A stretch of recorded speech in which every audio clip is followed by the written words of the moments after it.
ইচ্ছাশক্তি হলো সংসারের প্রতিটি কাজ করার এক শক্তি, যেটা মন থেকে আসে, সংসারের প্রতি ভালোবাসা থেকে আসে। ইচ্ছাশক্তি থাকলে সমস্ত কাজ করা সম্ভব। আসলে অনেক সময় শরীর হাল ছেড়ে দেয় যে আজ একদমই পারছি না, আর হয়তো প্রত্যেকটা কাজ পারবো না। কিন্তু মনের যদি ইচ্ছা শক্তি প্রবল থাকে, সংসারের প্রতি যদি ভালোবাসা থাকে, তাহলে কাজগুলো অতি সহজে এবং খুব আরামেই হয়ে যায়। নমস্কার বন্ধুরা, আমি অনু, হ্যাপি লাইফ উইথ অনুর আরও একটা নতুন ব্লগে আপনাদের সকলকে জানাই মন থেকে অনেক অনেক স্বাগত। সকাল সকাল বাসি কাজকর্ম সেরে প্রতিদিনের মতো আপনাদের সামনে এই যে ভিডিওটা শুরু করে দিয়েছি। আর শুরুর প্রথমেই এই যে কাপড়ের একটা স্তূপের মধ্যে রয়েছি, আর এই কাপড়ের স্তূপ দুদিন ধরে শুকনো হয়েছে, সে তো আপনাদেরকে দেখিয়েছি। এরপরেই কাপড় চোপড়গুলো যদি না এক পরিপাটি করে ভাঁজ করে নিই, তাহলে এই রকম অবস্থায় রয়ে যাবে। আসলে এই রোদ্দুর লাগানো জামা কাপড় যদি খুব তাড়াতাড়ি ভাঁজ করে নেওয়া যায়, এর ভাঁজটাও যেমন সুন্দর হয় আর জামা কাপড়গুলো খুব ফ্রেশ লাগে। আমার কাছে তো তাই মনে হয়।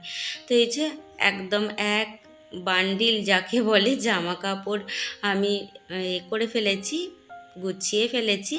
আর এগুলোই তুলে রেখে দেব। দেখতে গেলাম যে আর বাকিগুলো রোদ্দুর থেকে আনা যাবে কি না, তো দেখছি যে না, রোদ্দুর একটুখানি দিলে ভালোই হয়। তো যাই হোক, জামা কাপড়গুলো গুছিয়ে রেখে, আর এই যে রাধাকৃষ্ণের পটটা, তো এটা পরিষ্কার করব কয়েকদিন ধরেই ভাবছি। হালকা ধুলো পড়েছে, কিন্তু এই উঁচুতে উঠে পরিষ্কার করতে হবে বলে, আর যদি একবার ফসকে যায় ভয়ও লাগে যে কাঁচের জিনিস যদি পড়ে যায় নষ্ট হয়ে যাবে। তারপর ভয়টাকে জয় করে আজকে মুছেই নিচ্ছি, কেননা এত পরিমাণে এই ফ্রেমটার ওপরে ধুলো পড়েছে, যেটা দেখতে ভীষণই খারাপ লাগে। আর ভগবানের গায়ে ধুলো পড়লে সেটা তো একদমই সংসারের প্রতি ভালো নয়, অমঙ্গল একটা। তাই সব সময় চেষ্টা করি আমার বাড়িতে যে সমস্ত ঠাকুরের পটগুলো আছে বা যে মূর্তিগুলো আছে সব সময় পরিষ্কার এবং তাদেরকে সুন্দর করে রাখার চেষ্টা করি। আর এই যে র্যাকটা আমার ফাঁকা রয়েই গেল, জানি না কবে যে এর মধ্যে কিছু এনে রাখতে পারবো কি না। তবে একটা জিনিস ঠিক, যে খুব যে শক্তপোক্ত তা নয়, তবুও হালকা কিছু রাখা যাবে। আসলে ওই একটা মাত্র পিনের ওপরে নির্ভর করে ভারী কিছু রাখা এখানে সম্ভব নয়, তাহলে হয়তো র্যাকটা খুলে যেতে পারে, এই রকম অবস্থা। তো যাই হোক, এখানে এই পাতাগুলো সুন্দর করে মুছে নিচ্ছি, কেননা রাবার পাতা বলুন, যে কোনো গাছের পাতা বলুন, যদি একটু পরিষ্কার থাকে তাহলে গাছটা ভালো গ্রোথও হয় আর দেখতে তো সুন্দর অবশ্যই লাগে। তাই চেষ্টা করি পাতাগুলো ধীরে ধীরে মুছে নিতে। আসলে আমরা চাইলেই প্রতিটা কাজ সংসারের হাসি মুখে করে ফেলতে পারি। ওই যে মনের ইচ্ছা শক্তি যদি থাকে আপনার, তাহলে সংসারের কাজগুলো কখনোই বোঝা মনে হবে না, কখনোই কষ্টদায়ক মনে হবে না, হাসি মুখেই সেগুলো করা যায়। আর আমার যখন মনে হয় যে শরীর খুবই ক্লান্ত, মন খুবই ভারাক্রান্ত, আর এই জিনিসগুলো আমাকে আর একটা এনার্জি দেয় যে না, তুমি ঠিক আছো, তুমি প্রত্যেকটা কাজ করতে পারবে, আমাদের যত্ন করতে পারবে। এই ফুলগুলো কি ভীষণ যে ভালো লাগে আমার। ফুল বলুন, গাছ বলুন, এদের নিয়েই আমার সারাটা দিন সারাটা বছর চলে। কেননা সংসারে যতই কাজ থাকুক, যত যাই হয়ে যাক, এদেরকে ছাড়া বাঁচাটা আমার কাছে মনে হয় অসম্ভব। রাত্রেবেলা হলেও এদের যত্ন করে থাকি।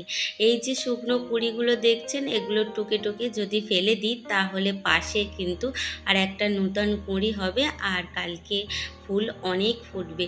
আপনারাও করে দেখবেন যে শুকনো ফুলগুলো একটুখানি টুকে ফেলে দিতে, তাহলে আপনার গাছ ভর্তি কিন্তু ফুল আসবে। তারপরে চলে এসেছিলাম নিচের ঘরে রান্নাবান্না করব বলে। আজকে যেহেতু শনিবার, একদম নিরামিষ, তো ভাবনা চিন্তা করে আর উঠতে পারছিলাম না যে আজকে কি করা যায়। তো যেহেতু আমরা শনিবারে মসুর ডাল খাই, তাই ভাবলাম একটু ডাল করি, আলু পটল দিয়ে একটা তরকারি করি আর কাঁকরোল ভাজি, তাহলে মোটামুটি খাওয়া দাওয়াটা হয়ে যাবে। আসলে আমিষ দিনে কি বলুন তো, একটা আধটা তরকারি হলে হয়ে যায়, কিন্তু নিরামিষ দিনে দু চারটে পদ না হলে একদমই খাওয়া যায় না। জানি না এটা কীরকম অভ্যাস, হয়তো প্রত্যেকটা বাড়িতেই এটা হয়ে থাকে। নিরামিষ দিনে কি করব না করব ভাবনা চিন্তাটা একটুখানি বেশি হয়। যাই হোক, আমি আঁচের উনান ধরিয়েও নিয়েছি আর এখানে ভাতটা বসিয়ে দিচ্ছি। আর এই ভাতটা হতে থাকবে ততক্ষণ যা যা মশলা বাটার বেটে নেব। আসলে ওই যে আদা একটু জিরে বাটলেই পটলের তরকারিটা হয়ে যাবে, সাথে তো লঙ্কা গুঁড়ো, হলুদ গুঁড়ো এগুলো তো আর বাটার প্রয়োজন পড়ে না।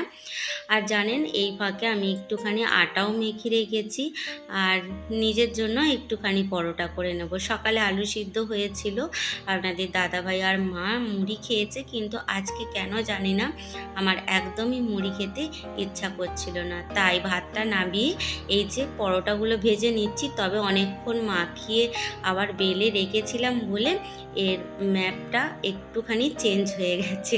যেই তুলতে গেলাম দেখলাম যে সমস্ত কিছু নকশা বিগড়ে গেল। তো যাই হোক, খাওয়া দাওয়া নিয়ে বেশি চিন্তা ভাবনা করে লাভ নেই। এমনি পেটের মধ্যে ইঁদুরগুলো এত পরিমাণে দৌড়াচ্ছে, তাদেরকে না খেতে দিলে আর নিজে রান্নাটুকু বাকি আর করতে পারবো না, এই চিন্তা ভাবনা। ভেবেছিলাম সুন্দর করে পরোটা করব, প্লেটে সাজিয়ে গুছিয়ে একটুখানি খাবো আর কিছু ছবিও তুলবো। মানে ওই যা হয় আর কি, আমরা তো চায়ের কাপ হাতে নিয়েও ভিডিও করতে থাকি, বা বাসনপত্র ধুতে ধুতেও ভিডিও করতে থাকি, যেটা আমাদের অভ্যাস হয়ে গেছে। তো সেটা ভেবেছিলাম, কিন্তু সেটা আর করা সম্ভব হয়নি, কেননা তরকারিটা চাপিয়ে আমি রান্না দুয়ারে বসে খেয়ে নিয়েছিলাম। এত খিদে পাচ্ছিল, আর খিদে পেলে জানেন তো খুব মাথা ঘোরে আর আমার হচ্ছে একটু গা পাক দেয়। সেই হিসাবে আজকে ভাবলাম যে না থাক, পরোটা খেয়েছি আর এটাই আমার কাছে পেট ভরা হয়েছে, এটাই অনেক, আর দেখানোর কোনো প্রয়োজন নেই। তো যাই হোক, এখানে পরোটাও করে নিয়েছিলাম আর তা নিয়ে অনেক তো কথা বেশ বললাম। এখানে করে নিচ্ছি কাঁকরোলটা। ওই যে বললাম রান্না দুয়ার থেকে উঠিনি, এখানে বসেই খেয়েছি, এখানেই রান্না করছি। আসলে এই যে উনুন একবার ধরিয়ে নিলে এখান থেকে সরার উপায় থাকে না, সেই কারণেই একটা হাত চলতেও থাকবে আর এদিকে আমি খেতেও থাকবো। আমার ছোট ছোট এই কাজ আর এত বকবকানি আপনাদের যদি ভালো লেগে থাকে, তাহলে প্লিজ চ্যানেলটা সাবস্ক্রাইব করে আমার পাশে থাকবেন আর একটা মিষ্টি কমেন্ট অবশ্যই করবেন, যাতে নতুন ভিডিও তৈরি করার অনেক উৎসাহ পাই আর আপনাদের সঙ্গে বকবক করে মনের অনেক অনেক কথা বলতে পারি। তো যাই হোক, এখানে কাঁকরোল ভাজাগুলো তো হয়ে গেছে, তুলে নিচ্ছি। এরপরে পটলগুলো ভেজে নেব। তাড়াহুড়ো করে না করলে আঁচ যদি একবার নিভে যায়,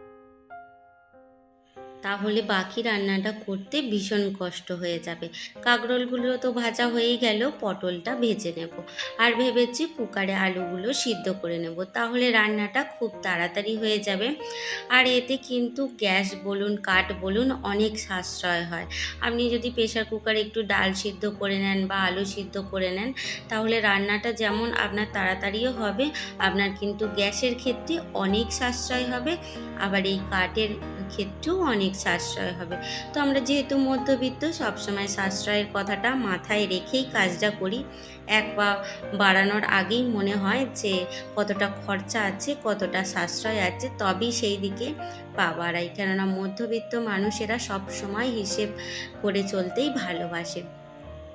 তেলের ওপরে জিরে ফোড়ন, গোটা গরম মশলা ফোড়ন দিয়েছিলাম। যেহেতু নিরামিষ রান্না, তাই একটুখানি কষিয়ে মজিয়ে করতে হবে। আর এই যে আলুগুলো কুকারে সিদ্ধ করে রেখেছিলাম সেটা দিলাম, সাথে পটল। ও আচ্ছা, জিরে আর আদা বেটে রেখেছিলাম, তাতে রেগুলার মশলাগুলো দিয়ে ভালো করে কষিয়ে তবেই কিন্তু আলুটা দিলাম। যেহেতু পটল ভাজতে ভাজতে সিদ্ধ হয়ে গেছে আর আলুটা আগেই সিদ্ধ করা ছিল, তাই অল্প একটুখানি ঢাকা চাপা দিয়ে তরকারিটা করে নামিয়ে নেব। আর ডালটা করেছিলাম সেটা আর আপনাদের সঙ্গে শেয়ার করা হয়নি, একটুখানি ব্যস্ত হয়ে গিয়েছিলাম। তো যাই হোক, ভিডিওটা আজকে এই পর্যন্ত রাখছি, দেখা হবে আবার কালকে, ততক্ষণ খুব ভালো থাকবেন।